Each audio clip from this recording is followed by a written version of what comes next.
पति कमलेश की दुकान पर गांव का गुंडा जग्गू दादा आता है और धमकी देकर जाता है कि अगर उसने 1 लाख रुपए नहीं दिए तो वो दुकान तोड़ देगा। घर में सभी परेशान होते हैं।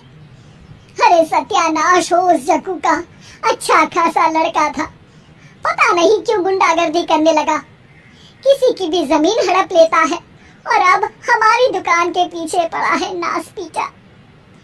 मेरे तो कुछ भी समझ में नहीं आ रहा कि मैं क्या करूं।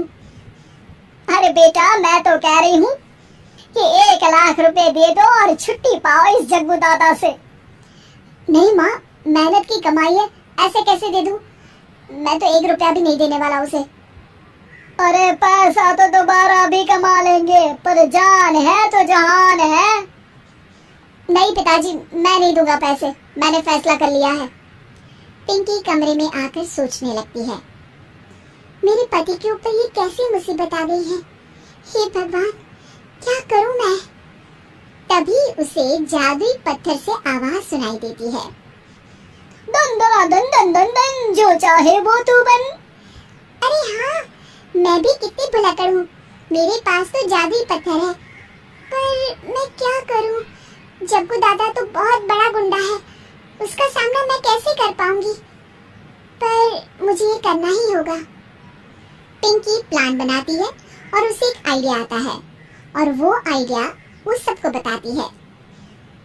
सुनिए, मेरे पास एक प्लान है, आप जग्गू दादा को पैसे देकर उन्हें घर पर खाने पर बुलाइए। सब ये सुनकर दंग रह जाते हैं। लो और सुनो, अरे वो तुम्हारे दूर के चाचा नहीं है जिसको खाने पर बुलाया जाए, जग्गू दादा है, इस गांव में सबसे अमीर और 1 नंबर का गुंडा। ओफो सासू माँ, मैं जो कह रही हूँ वो करके तो देखिए। मैं आपको यकीन दिलाती हूँ कि कल के बाद जग्गू दादा हमें कभी परेशान नहीं करेगा। पिंकी के कहने पर कमलेश जग्गू दादा को रुपए देता है और उसे अपने घर खाने पर बुलाता है। अरे भाई, मानना पड़ेगा कमलेश, काफी तरक्की कर लिया तुमने। 1 लाख रुपए तो बड़ा ही कम डोनेशन था। जग्गू दादा सोफे पर बैठता है और सबसे मिलने लगता है। अरे भाई, लता मौसी ठीक तो हो ना? सुना है घुटने में बहुत दर्द रहता है। हाँ बेटा, पर तुझे कैसे पता चला? अरे जग्गू दादा सारे गांव की खोज खबर रखता है, और वैसे भी मेरी माँ और आप तो बचपन की सहेलियां थी ना, तो आप तो हमारी मौसी हुई। मौसी कहकर 1 लाख रुपए का चूना लगा रहा है कमबख्त। तभी बेल बजती है और कमलेश दरवाजा खोलता है तो सब दंग रह जाते हैं।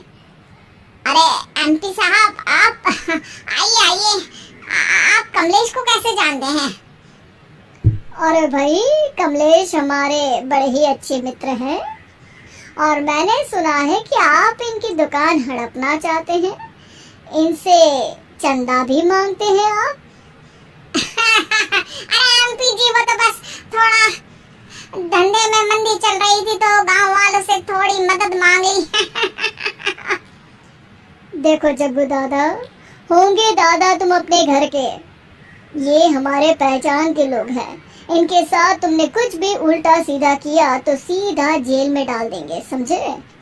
फिर वहाँ बाकी कैदियों से चंदा मांगते फिरोगे क्या? जग्गू घबरा जाता है और वहाँ से जाने लगता है। जी जी एमपी जी, समझ गए, हम चलते हैं, हमें माफ कर दो कमलेश बाबू।